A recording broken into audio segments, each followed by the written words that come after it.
Aujourd'hui, on va parler d'une question qui intrigue énormément de monde. Pourquoi les fichiers Epstein sortent-ils maintenant? Pourquoi pas il y a 5 ans? Pourquoi pas plus tôt? Et surtout, pourquoi par vagues successives? Pour comprendre ce qui se passe, il faut analyser le cas de Jeffrey Epstein non pas comme un simple scandale criminel, mais comme un phénomène informationnel. Ce que nous voyons ressemble fortement à un modèle bien connu en communication de crise et en gestion politique, la divulgation contrôlée et graduelle, ce qu'on appelle parfois le Controlled Disclosure Pattern. 1. Rappel rapide du contexte. Jeffrey Epstein était un financier américain accusé de trafic sexuel de mineurs. Son réseau impliquait des personnalités politiques, des milliardaires, des scientifiques et des célébrités internationales. Son arrestation en 2019 et sa mort en détention ont déclenché une onde de choc mondiale.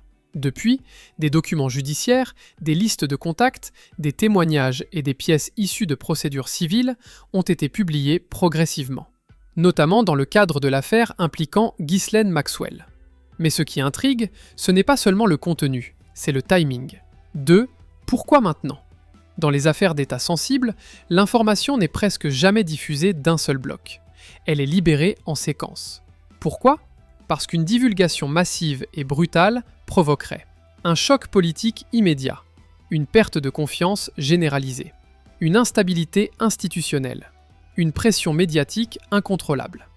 La stratégie inverse consiste à libérer l'information par couches successives. Chaque vague absorbe une partie de l'indignation publique.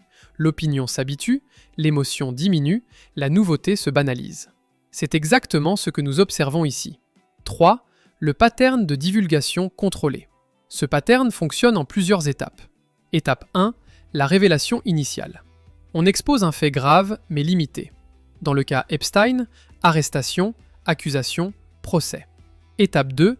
L'élargissement progressif. Des documents sortent, des noms apparaissent, mais jamais tout en même temps. Étape 3. La dilution médiatique. Chaque révélation est noyée dans le cycle d'actualité. Un scandale chasse l'autre. Étape 4. La normalisation. Ce qui était impensable devient une affaire de plus. La clé n'est pas le secret absolu, c'est le contrôle du rythme. 4. La gestion du risque systémique. Pourquoi ne pas tout publier d'un coup? Parce que si des personnalités majeures, politiques, économiques, institutionnelles, étaient exposées simultanément, cela pourrait fragiliser des gouvernements, déclencher des enquêtes internationales, affecter des marchés financiers, créer une crise diplomatique. Dans un système complexe, la stabilité prime souvent sur la transparence totale immédiate. La divulgation graduelle permet de préparer le terrain, de gérer les réactions, de calibrer les conséquences, d'évaluer l'impact à chaque étape. C'est une stratégie de gestion des dommages. 5. Le rôle des tribunaux et des documents scellés. Beaucoup des fichiers proviennent de procédures judiciaires. Dans ces contextes, les documents sont souvent scellés puis déclassifiés progressivement. Mais là encore, le calendrier peut être influencé par des décisions politiques, des pressions médiatiques, des équilibres institutionnels. On ne parle pas forcément d'un complot centralisé, mais d'un écosystème où chaque acteur minimise son risque. La publication devient alors un processus négocié. 6. Le facteur psychologique. La divulgation contrôlée repose aussi sur la psychologie collective. Une population peut absorber une grande quantité d'informations si elle est répartie dans le temps. Le choc émotionnel est plus faible quand les révélations sont espacées. Les noms sont présentés sans contexte explosif. Les médias adoptent un ton administratif. La répétition crée la fatigue. On passe de « c'est énorme » à « encore une histoire Epstein ». C'est un phénomène d'accoutumance. 7. Pourquoi maintenant précisément? Plusieurs facteurs peuvent expliquer le timing actuel. Fin de procédure judiciaire. Stabilisation politique après certaines périodes électorales. Pression publique devenue trop forte pour maintenir le secret. Calcul que l'impact sera désormais gérable. La divulgation n'arrive pas quand la vérité est prête. Elle arrive quand le système est prêt. 8. Différence entre fuite et divulgation contrôlée. On parle souvent de fuite, mais une vraie fuite est imprévisible, incontrôlée, explosive.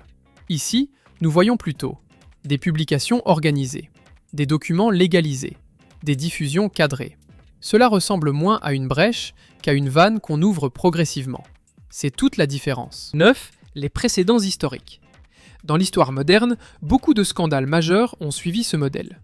Révélations progressives, témoignages étalés, documents déclassifiés par tranches. Les institutions apprennent avec le temps que le choc unique est dangereux. Le choc fractionné est absorbable. 10. Ce que cela ne signifie pas. Attention, parler de divulgation contrôlée ne veut pas dire affirmer qu'il existe un centre secret omnipotent.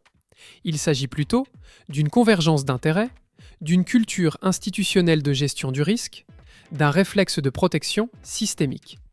Les systèmes puissants ont un instinct de survie. 11. La question clé. Jusqu'où ira la divulgation ?